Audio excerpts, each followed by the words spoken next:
I remember somebody saying to me, my mind tends to ping pong all the time, but when I do this, my mind isn't ping-ponging because I'm really trying to focus on the technique you're teaching us. Nordic walking comes from Finland. Cross-country skiers, when there was no snow around, they decided to adapt their skiing poles so they could continue training all year round. The poles are very light, but they help you maybe walk for a bit longer, perhaps walk faster if you want to walk faster.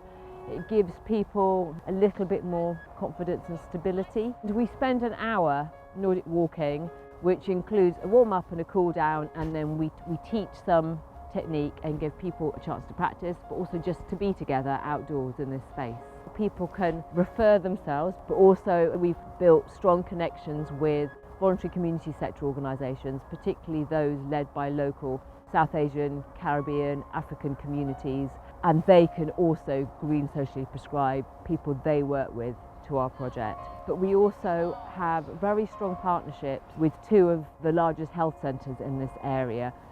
Often people will come to us with isolation or loneliness, and actually getting them out into greener spaces, interacting with other people, is all they need to lift them enough to enable them to function at the level that is possible for them again. Being in green spaces, we know on its own is beneficial for people's mental health and well-being, and then combining that with being involved with other people, so getting to meet people and that social side of it, engaging people in those things is an important part of us making sure that we're looking after people more generally.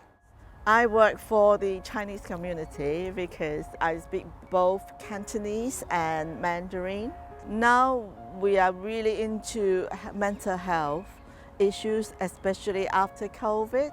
We organize a lot more that can take people out into the open space. They've been locked inside their house, this Nordic walking thing. Then we take them out to the park, and so that is really good. And then they can also meet up their friends here, learn something new. So this green activities is really helping them. Bristol is quite a large city, but we're very blessed here. There are a lot of green spaces, but we're also very aware that there are some groups of people who just aren't aware of the green spaces that are on their doorstep or don't feel confident going there. So for example, I've heard from some groups of local Muslim women who feel like when they come out, for example in hijab, into their local green spaces, they feel quite vulnerable. They don't want to walk alone, but then when they walk in a group, they get unwanted attention. So our project is hoping to try and tackle some of that. Through our project, we now have 4 Nordic walking instructors who are ethnically representative of local communities. I'm Sri Lankan. On our team is an instructor who is Chinese, Indian and Caribbean. That also means that we have various languages kind of represented. Before, I never appreciated green spaces as much as I do now. I live 2 minutes away from a park, and I've been going to the park more now than I have pre-COVID. And I've been living where I live for nearly over 17 years. This physical side and getting out and about and meeting people, sharing your experiences, I think that's really important.